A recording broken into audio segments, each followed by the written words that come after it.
Mula sa Araneta Center Bus Terminal, dumako naman tayo sa Divisoria sa Maynila kung saan marami na ang nagla-last minute shopping. At may ulat on the spot si Victoria Tila. Victoria!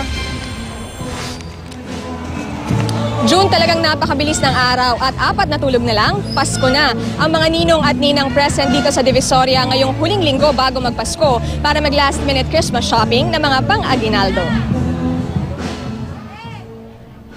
10 inaanak ang kailangang regaluhan ni Clarita Chavez ngayong Pasko. Kaya naman ang destinasyon niya ngayong umaga, ang Divisoria. Alas 7 pa lang abalang-abala na si Clarita sa paghahanap ng mga damit pambata. Kaysa magbigay ng pera, mas gusto na raw niya makipagsiksikan para bumili ng pangregalo. Yung nanay ang gagamit noon, siyempre, kapag pera ang binigay.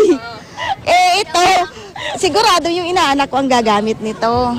Sa mura ng mga bilihin, tiwala naman si Vicky De Gunyon na kasya ng 100 piso kada inaanak. Kung talagang pipiliin mo lang, may maganda naman eh. Yung quality okay naman siya. Kasi sa panahon ngayon talagang kailangan practical. Ayon sa mga tindera, mga damit pambata ang pinakamabili. May mga dress na 50 pesos lang. Ang mga shorts at t-shirt naman mabibili ng 150 pesos. 100 pesos ang mga cute na bag pambata. Habang 200 to 250 pesos ang mga sapatos. Sa mga ninong at ninang na medyo kapos sa budget, maraming mapagpipili ang laruan sa halagang 20 pesos. Meron din mga stuffed toy na naglalaro ang presyo mula 250 hanggang 1,500. Para naman sa matatanda, may mga crop top na 180 pesos lang, palda na 250 to 280, t-shirt na 90 ang isa at mga pantalon na 300 to 350. Dagsarin ang mga mamimili sa tindahan ng mga sapatos, tsinelas at sandals. Makakamura ka na sa halagang 80 to 300 pesos.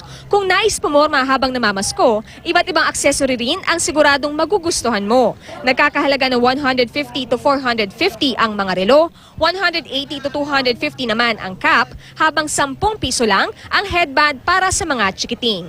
Si Jana Magracia sumaglit muna sa mga tindahan sa bangketa bago pumasok sa trabaho. Mas mura kasi dito compare dun sa loob. Dito 2 for 150, doon 250 sa loob. Si Maria Avila naman umaasang mapangingiti na mga ipadadala niyang laruan ang kanya mga pamangkin na nakatira sa Dolores Eastern Samar. Nasira ang kanilang bahay dahil sa bagyong Ruby, kaya't ito ang munting handog ni Maria sa mga kaanak. Siyempre masaya, lalo na pag mga laruan, kasi yun talagang request nila. Bukod sa mga pangregalo ngayong Pasko, marami na rin ang nagbebenta ng prutas panghanda sa Noche Buena. June, paalala sa mga kapuso natin na mamimili dito sa Divisoria, agahan nyo na po ang pagpunta dahil ngayon pa lang talagang siksika na sa dami ng mga tao. Ang din pong ingat para puta. Yan mo lang sa Divisoria.